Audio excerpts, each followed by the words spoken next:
নমস্কার বন্ধুরা। আবারও নির্বাচনী ঘোটালা মহারাষ্ট্রে। আর এই নির্বাচনী ঘোটালা করার জন্যই কি মহারাষ্ট্রে এসআইআর করা হয়নি? আর এই মহারাষ্ট্রে ভোটার তালিকায় গোলমাল আছে বলেই কি সে রাজ্যের রাজ্য নির্বাচন কমিশন পুর নির্বাচনের আগে, নগর নির্বাচনের আগে সে রাজ্যে যাতে এসআইআর না করা হয় তার জন্য নির্বাচন কমিশনকে আবেদন জানিয়েছিল, অনুরোধ জানিয়েছিল। মহারাষ্ট্রে পুর নির্বাচনের যে রেজাল্ট বেরিয়ে এসেছে, সেই রেজাল্ট আজকের দিনে যে রেজাল্ট প্রকাশিত হয়েছে এখনো পর্যন্ত এবং তার যা ট্রেন্ড দেখা যাচ্ছে, তাতে একটা জিনিস পরিষ্কার যে যেভাবে ভোটার তালিকায় গোলমালের সুবিধা গত বিধানসভা নির্বাচনে সেখানে এনডিএ পেয়েছিল, মহায়ুতি পেয়েছিল, সেই রকম সুবিধা এবার এই পুর নির্বাচনেও তারা পাচ্ছে। এবং যতটা ক্ষতিগ্রস্ত সেখানে ইন্ডিয়া জোটের বা মহাবিকাশ আঘাড়ির অন্তর্গত দলগুলো হয়েছিল বিধানসভা নির্বাচনে, ততটা ক্ষতি তারা এবারেও হয়েছে। আপনারা শুনলে অবাক হয়ে যাবেন যে কি ভয়ঙ্কর রেজাল্ট আজকের দিনে মহারাষ্ট্রে আউট হয়েছে। এবং এটা দেখার পরে, এটা শোনার পরে আপনাদের বিধানসভা নির্বাচনের আগে যা মানুষের মতিগতি আপনার বিভিন্ন সংবাদ মাধ্যমে আপনারা জেনেছিলেন আর রেজাল্ট দেখেছিলেন, তার পরবর্তী সময়ে এর সঙ্গে আপনারা তুলনা করতে পারবেন। মহারাষ্ট্রে যে আপনার পুর নির্বাচন হয়েছে 2রা ডিসেম্বর এবং 20 ডিসেম্বর, সেই নির্বাচনে 286টি পুর পরিষদ এবং নগর পঞ্চায়েতের নির্বাচন হয়েছে। নিগমগুলোর নির্বাচন কিন্তু হয়নি এখনো পর্যন্ত, সেগুলো জানুয়ারি মাসে হবে, সেটাও বলছি।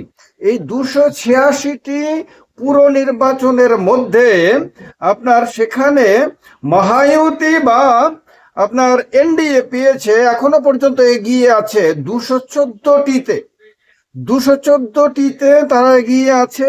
এর মধ্যে বিজেপি একাই 118টিতে, শিবসেনা, একনাথ শিন্দের শিবসেনা 59টিতে, আর অজিত পাওয়ারের এনসিপি আপনার 37টিতে আপনার তারা এগিয়ে রয়েছে। আর এমবিএ বা ইন্ডিয়া জোট মাত্র 49টিতে, যার মধ্যে কংগ্রেস মাত্র 32টিতে। তার মানে বিধানসভা নির্বাচনের ফলাফলেরই বোধহয় পুনরাবৃত্তি হচ্ছে এখানে।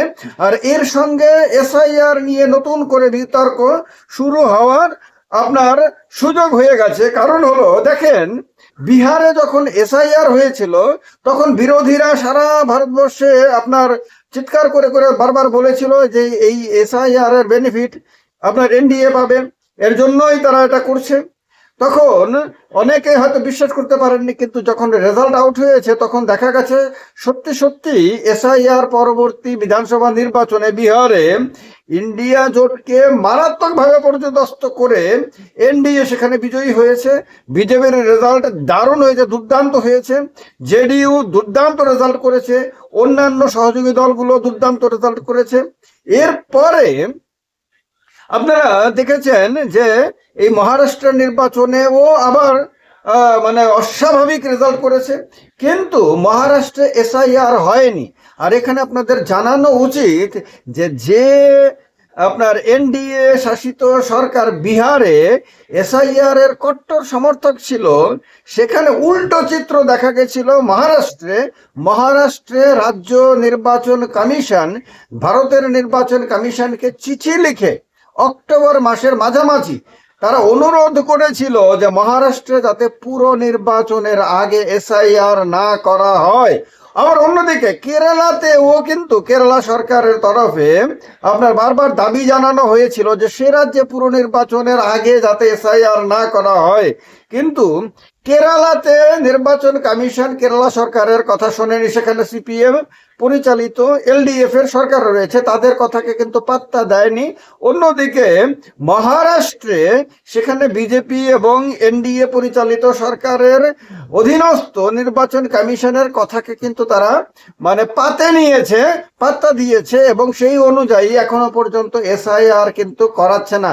অর্থাৎ যে ভোটার তালিকা অনুযায়ী মহারাষ্ট্রে বিধানসভা নির্বাচনে আপনার বিজেপি অস্বাভাবিক ভালো রেজাল্ট করেছিল, সবাইকে তাক লাগিয়েছিল, সমস্ত হিসাব নিকাশ পাল্টে দিয়েছিল, সেই ভোটার তালিকা অনুসারেই মহারাষ্ট্রে যাতে পুরো নির্বাচন হতে পারে এবং নিগমের নির্বাচনে যাতে হতে পারে, নির্বাচন কমিশন তার জন্য সেখানে এসআইআর করায়নি। তার মানে এক একটা রাজ্যে এক একটা পরিকল্পনা নিয়ে, এক একটা উদ্দেশ্য নিয়ে নির্বাচন কমিশন যে কাজ করে আসছে সেটা মোটামুটি পরিষ্কার হয়ে গেছে দেশের মানুষের সামনে। এবং আজকের দিনে যে রেজাল্ট প্রকাশিত হয়েছে মহারাষ্ট্রে, সেই রেজাল্টও কিন্তু আপনার একটা বড় প্রশ্ন চিহ্ন এঁকে দিয়েছে যে মহারাষ্ট্রে যখন বিরোধী দলগুলো বারবার বলছিল যে সেখানে এসআইআর করানো দরকার, এসআইআর করানো হোক, এরকম রাহুল গান্ধী প্রেস কনফারেন্স করে মহারাষ্ট্রে কিভাবে নির্বাচনে ভোটার লিস্টে কারচুপি করা হয়েছিল, ঘোটালা করা হয়েছিল, অতিরিক্ত ভোটার এনে ঢুকিয়ে দেওয়া হয়েছিল, অস্বাভাবিক ভোটারের সংখ্যা বৃদ্ধি হয়েছিল এবং নানান রকম ভাবে দুর্নীতি হয়েছিল, সেগুলো তুলে ধরেছিলেন। সেগুলোকে কিন্তু বিজেপি পাত্তা দেয়নি, নির্বাচন কমিশন পাত্তা দেয়নি এবং বোঝাতে চেয়েছিল যে এসআইআর করানো হচ্ছে সারা দেশে ভোটার তালিকাকে শুদ্ধ করার জন্য, বিশুদ্ধ ভোটার তালিকার ভিত্তিতেই যাতে নির্বাচন হয় তার জন্য সে সারা দেশে আপনার এসআইআর করাতে চায়, মানে ভোটার তালিকার বিশেষ নিবিড় সমীক্ষা করাতে চায় বা স্পেশাল ইন্টেন্সিভ রিভিশন করাতে চায়। অন্যদিকে দেখা গেছে মহারাষ্ট্রে যখন বিরোধী দলগুলো বারবার দাবি জানিয়েছে, বারবার বলেছে যে মহারাষ্ট্রে পুরো নির্বাচন হোক, কোনো আপত্তি নেই, কিন্তু সেটা এসআইআর এর পরে হোক। ভোটার তালিকা নিয়ে যেহেতু বারবার অভিযোগ উঠেছে, আপত্তি রয়েছে এবং নানান রকম কারচুপির অভিযোগ উঠেছে এবং নির্বাচনের সময়ে অস্বাভাবিক ভোটার সংখ্যা বৃদ্ধির আপনার মানে প্রমাণ দেখা গেছে, সেহেতু ভোটার তালিকাকে আগে শুদ্ধ করা হোক, আগে সমীক্ষা করা হোক, আগে এই ইন্টেন্সিভ রিভিশন করে, স্পেশাল ইন্টেন্সিভ রিভিশন করে ভোটার তালিকাকে বিশুদ্ধ করে তারপর তার ভিত্তিতে নির্বাচন করা হোক।